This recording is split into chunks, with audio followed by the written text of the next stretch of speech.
911, do you need police, fire, or medical? Joshua Blackwell's life ended here. 344 Place Avenue.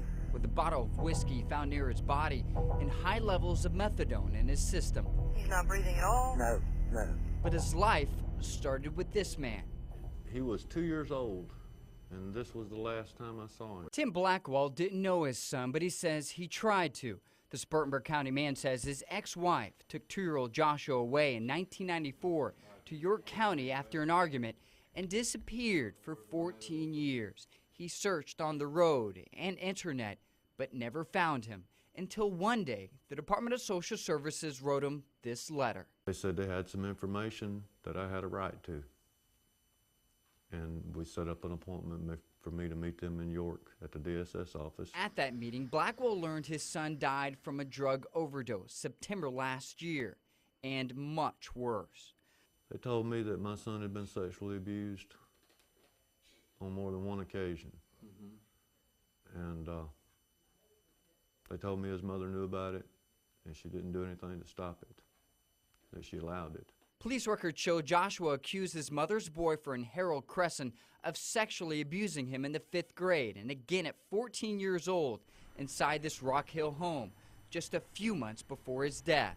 Cresson served time for molesting a 10-year-old boy in New York in 1989.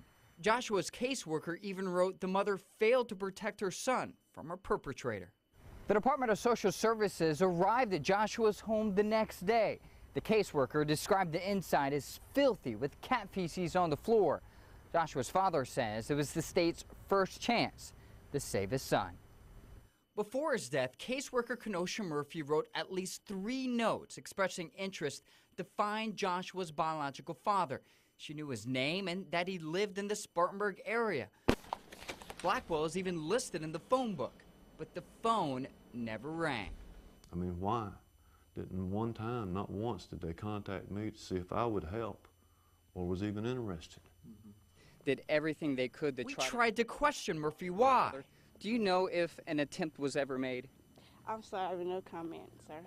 While we didn't get an answer from her or DSS's Columbia office, State Senator Mike Fair wants an explanation from the state.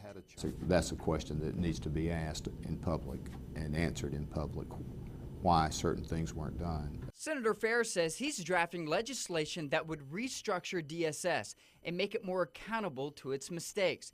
He says numerous complaints with the way the state handles cases push them to act.